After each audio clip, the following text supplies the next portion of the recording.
नमस्कार, मी एम के ट्रेडर नवीन व्हिडिओमध्ये तुमचं स्वागत करतो. आज आपण SBI बँक स्टॉकमध्ये ॲनालिसिस करूया. SBI बँक स्टॉक बघा आता कसा झाला आहे. विकली चार्टवर तरी फुल बेरीज दिसतोय. फुल म्हणजे एकदम बेरीज शूटिंग स्टार बनवलं. शूटिंग स्टारच्या खाली पण ह्या वीकमध्ये त्यांनी क्लोजिंग खाली केली. ह्याची क्लोजिंग बघा किती आहे. ह्याची क्लोजिंग आहे 823 आणि ह्या हप्त्यातली क्लोजिंग झाली आहे 806 म्हणजे 16 रुपये मायनस, म्हणजे 2%च कमीत कमी मायनसमध्ये आहे. आता याचं विकलीमध्ये तर निगेटिव्ह दिसतंय. आपण एकदा डेलीमध्ये पण चेक करूया नेमकं काय प्रॉब्लेम आहे काय नाही. आणि शुक्रवारी जर हे मार्केट एवढं पडलं त्याच्यामुळे हे पण असं झालं आहे. हे बघा डेलीमध्ये 9 रुपये म्हणजे 1% फक्त शुक्रवारी पडले. हे बघा आता डेलीमध्ये पण सपोर्ट काय खाली दिसत नाही आहे. जास्त करून इथपर्यंत आहे 800वर आहे. 800च्या खाली जर जाईल तर गेलं तर खाली टार्गेट आपल्याला 781 पर्यंत टार्गेट भेटू शकतं डेलीमध्ये. पण शक्यता कमी. इथपर्यंत अजून एक ग्रीन कॅन्डल बनली ना मंडेच्या टायमाला म्हणजे सोमवारी, तर सोमवारच्या कॅन्डलच्या खाली जर मंगळवारी गेलं तर खूप मोठा टार्गेट भेटू शकतो आपल्याला डाऊन साईडमध्ये. एकदा आपण बघू सोमवारच्या कसं नाही. एकदा 1 घंट्याच्या चार्टवर बघूया. आता 1 घंट्याच्या चार्टवर बघा किती निगेटिव्ह दिसतंय.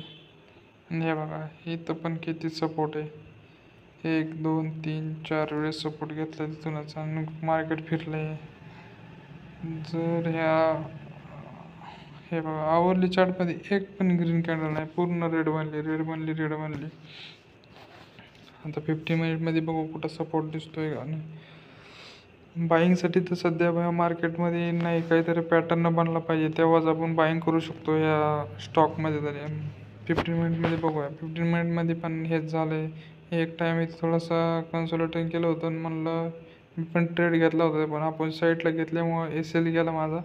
इथं ट्रेड घेतला होता मी, पण इथं SL देऊन टाकला आणि सोडून दिलं. म्हटलं आपल्यासाठी नाही आज, त्याच्यामुळे बंद करून टाकलं. जास्त लॉस नाही झाला, कमीच झाला आहे.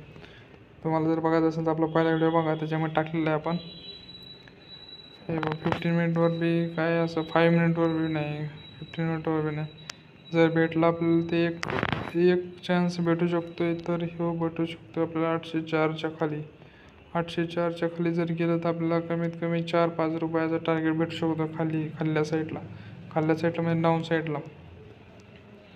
बघू आता आपण काय होतं आणि काय नाही. तर हे 51 आवर्सलीमध्ये पण ग्रीन, पण 50मध्ये अजून अर्धा 1 तास एका रेंजमध्ये थांबायला पाहिजे. आणि नंतर खाल्ल्या साईडला डाऊन साईडला किंवा अप साईडला ब्रेकआउट किंवा ब्रेकडाऊन करायला पाहिजे. तेव्हा अर्धा 1 तास कमीत कमी, तेव्हा टार्गेटला मज्जा येईल घ्यायला. पण असं जर चालत राहिलं तर मग ह्याला काय मजा नाही. ही कॅन्डल आहे छोट्या आहेत.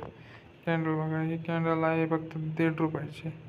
ही कॅन्डल 7 रुपयाची. म्हणजे दिवसभर जास्त काही मुवमेंट होत नाही. मॉर्निंगच्याला जास्त मुवमेंट झाला. ही फक्त ही सगळ्यात मोठी कॅन्डल आहे. नाहीतर काय नाही, फक्त एवढीच 2 रुपयाची कॅन्डल, बाकी काहीच नाही. ती पण ओपनिंगची नंतरची कॅन्डल आहे. बघू आता मंडे म्हणजे सोमवारी कसं होतं कसं नाही. तर ह्याच्यावरती गेला तरी एक चान्स घेऊ शकतो आपण. आणि 804 आणि 810 याच्यामध्ये जास्त कॉन्सोलिडेशन करायला पाहिजे. कॉन्सोलिडेशन म्हणजे रेंजमध्ये करायला पाहिजे. रेंजमध्ये केल्यानंतर टार्गेट मोठा भेटायची शक्यता जास्त राहते.